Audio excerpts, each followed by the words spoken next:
Croissant. Într-un bol o să punem 500 de grame de făină împreună cu 70 de grame de zahăr și un praf de sare. În mijlocul făinii facem un cuib unde punem 25 de grame de drojdie proaspătă împreună cu 300 de ml de lapte călduț. Lăsăm drojdia să se activeze cam 10-15 minute. Între timp, pe o hârtie de copt punem 220 de grame de unt.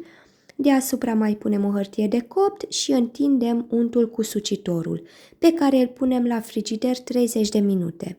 În aluat o să mai adăugăm încă 30 de grame de unt moale. Frământăm aluatul până obținem un aluat nelipicios.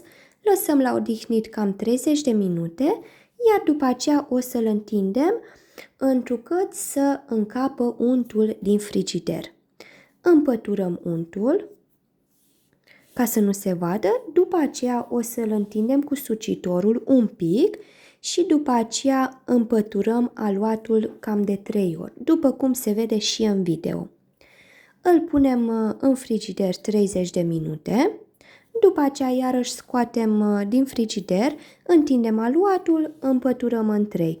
Deci tot procesul o să trebuiască să-l facem de 4 ori.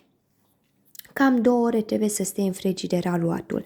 După aceea o să luăm aluatul și îl întindem iarăși din nou, facem niște triunghiuri. Sus o să-l tăiem un pic, după cum se vede și în video, și rulăm croissantul. Îl punem într-o tavă în care este hârtie de copt. O să-l ungem cu ou și cu lapte.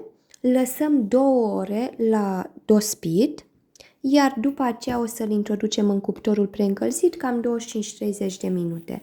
Dacă doriți, înainte puteți să ungeți și cu Nutella, fiindcă eu am făcut și câteva croissante cu Nutella care au fost foarte bune.